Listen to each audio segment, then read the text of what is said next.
So it's time, folks, Footy and I on our way down to the mouth to go and see what the changes are like after yesterday afternoon storm. And we are a little concerned that that sand is pushed over that bank and a good chance that the mouth might close. So as we're going down the boardwalk, Footy stops and notice something very interesting. If we look here, and I'm sure you can remember I've shown this a lot of times, if I zoom into that little reed down there, it's high tide, folks, and there's hardly any movement. And obviously that is concerning, because that means that there's not a lot of salt water being pushed in at the mouth. Yesterday's high tide, and so I've started here where the water was coming through. And if I scan across, you can see where Footy is riding, and so that's where the water was coming through over there. So I'll move across once I'm done here, but obviously it's now the tide is dropping, and so has the water subsided away from this area here. But it's dug quite a big gutter, if you want to call it that, through the dune here, and then washed into the lake system over here. So we'll need some more of those big storms and big sea, maybe big spring tides again, or maybe just even a spring tide to keep this open. But the other thing that could also happen is that we get the rains and it fills up and comes through here. But like once again we say that only time will tell, and in some interesting times ahead. But looking really interesting.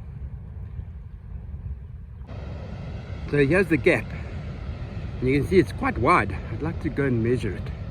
I'm guessing maybe 20-30 meters. And if I zoom in like this, you can see there's the wheel from that push pole that we've been using as a marker. But you can see any reasonable high tide and it's going to push over the top here all the time. If I scan across, you can see bits of water still here, still some of the locals coming down to have a look what's going on. And if I scan around, that's the path of that water that we've just come from, that's heading into the Estuary system, which is possibly, hopefully could create another mouth later on as time goes by. But I'd like to go and check this gap and see how wide it is. Okay, so I've come down to the southern side, and what's really interesting here, you can actually see how there's a big chunk of the dune has been taken away, and that is over there is the sandbar that was pushing across, that where the thought was that maybe it could close. But what I'm going to do, I'm going to walk across and just try and measure how wide this gap is. Alright, so now I'm on the other side. You can see my footprints here. So basically 82 yards. You can see my bicycle lying on the other side. Now that's pretty wide. And obviously the tide is dropping out now, and yet the water is still moving in to here. Obviously on the low tide, this will all be gone. And if I scan up towards my Pilan there, you can see that bank is really close to closing the mouth. And that'll be interesting on a low. And as I look at it from here, I think it will close there on the low tide. But as I come up to the top of this dune here, you can see how the water had splashed over the top of this dune.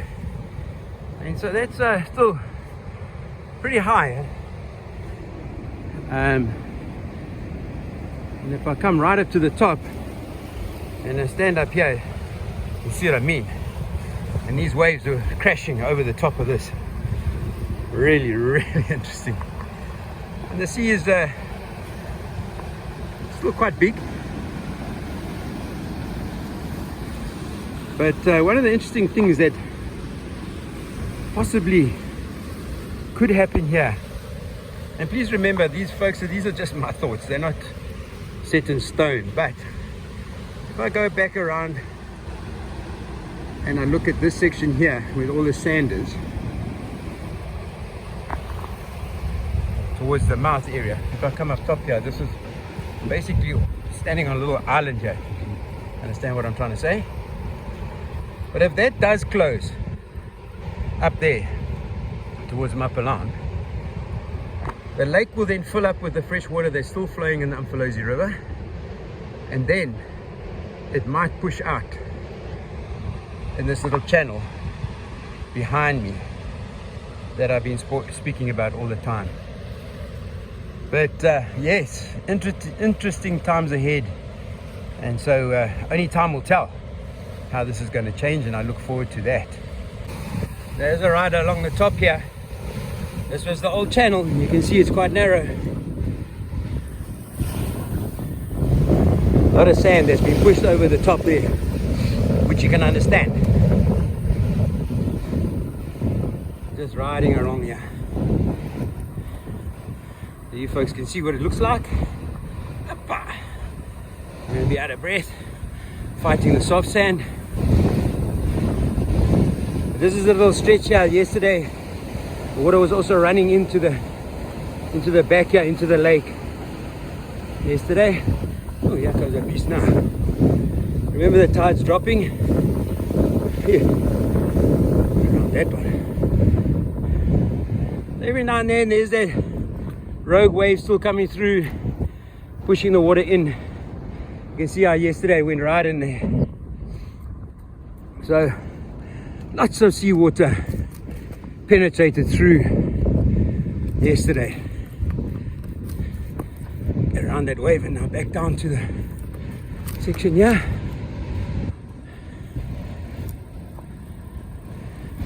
Okay, if I stop here, this is where I think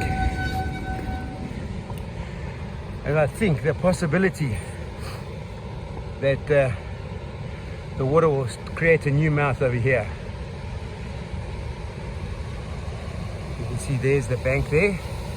That'll obviously block it and then push it around. Basically that stump or bunch of seaweed or whatever it is that's lying there, or weeds, let's just call it a marker.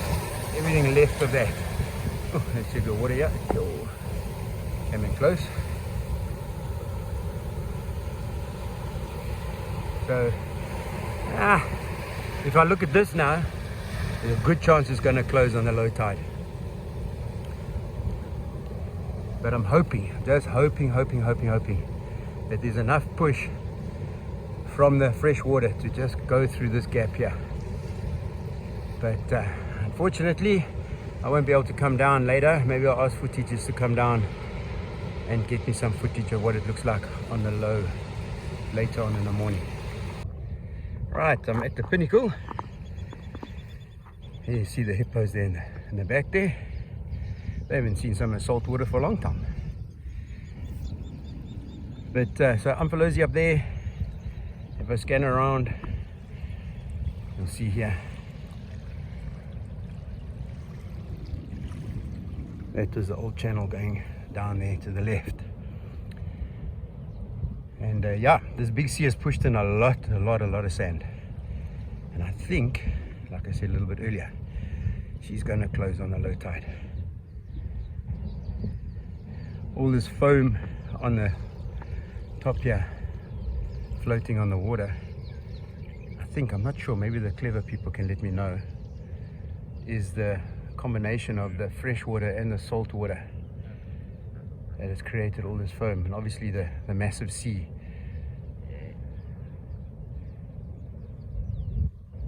Yeah, really interesting. I just had a big wave washing here.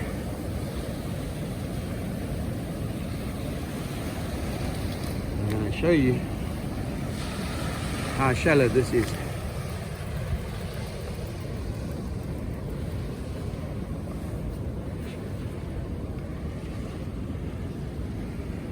And obviously these big waves are just pushing that sand.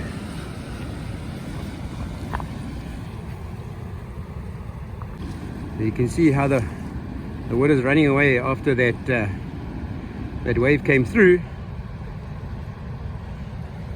And I'm going to take my chances and I'm going to walk through here.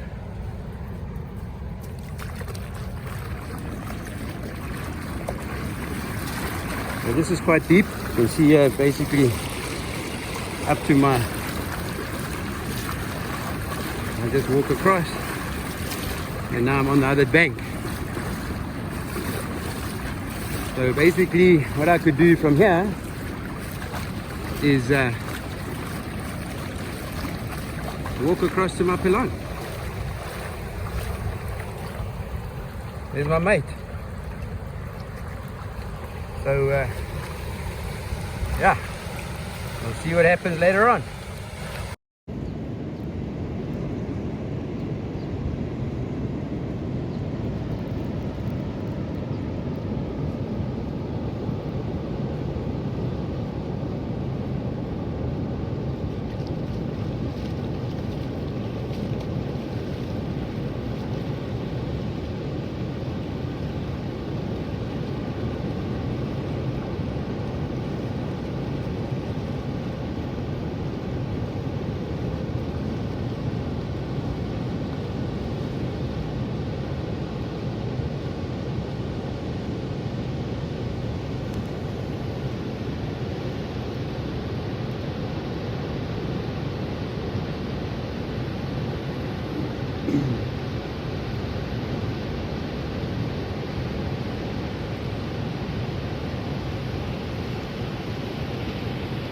I quickly stopped here because you can see the clay is still being broken up.